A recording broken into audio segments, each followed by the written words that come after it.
मन को नियंत्रित करने वाले स्वामी विवेकानंद जी के विचार अगर हम जानते हैं, अगर हम अपने जीवन में इनको उतारते हैं तो हम सफलता की उन ऊंचाइयों तक पहुंच सकते हैं। लेकिन आज इन्हीं विचारों की वजह से बहुत सारे लोगों ने आज सफलता भी हासिल की है। ऐसे क्या विचार रहे होंगे एक महापुरुष के, और जो उन्हें महापुरुष का एक दर्जा दिया गया। आज लोग इनको भगवान की तरह पूजते हैं। इनके विचारों की आज पूरी दुनिया में तारीफ की जाती है। तो आइए जानते हैं महान विचार। स्वामी विवेकानंद जी ने जीवन में जब तक जीना है तब तक सीखना है। अनुभव ही जीवन का सर्वोत्तम शिक्षक है।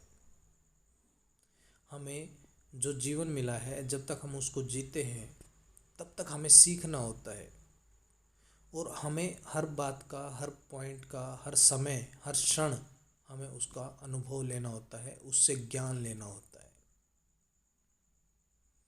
जो भी कुछ तुमको कमज़ोर बनाता है, अब चाहे वो कुछ भी हो सकता है, जो भी हमें कमज़ोर बनाता है, चाहे वो शारीरिक रूप से या बौद्धिक रूप से या मानसिक रूप से, उसे जहर की तरह त्याग दो, उसे छोड़ दो।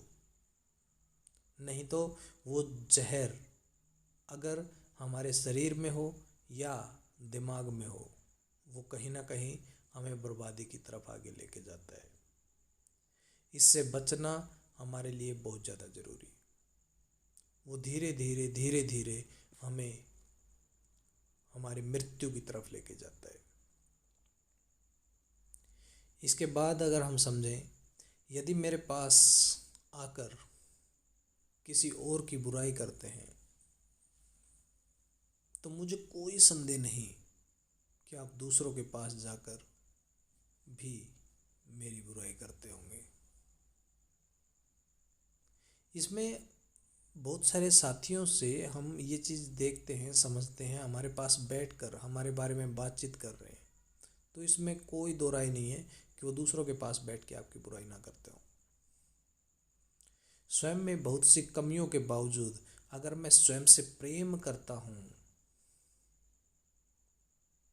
तो फिर दूसरों में थोड़ी बहुत कमियों की वजह से उनसे घृणा कैसे करूं? ऐसा नहीं हो सकता। इतने महान विचार एक महान नायक के, जिसने जीवन जीने का लक्ष्य, जीवन जीने का मकसद हम सबको बताया। धन्य है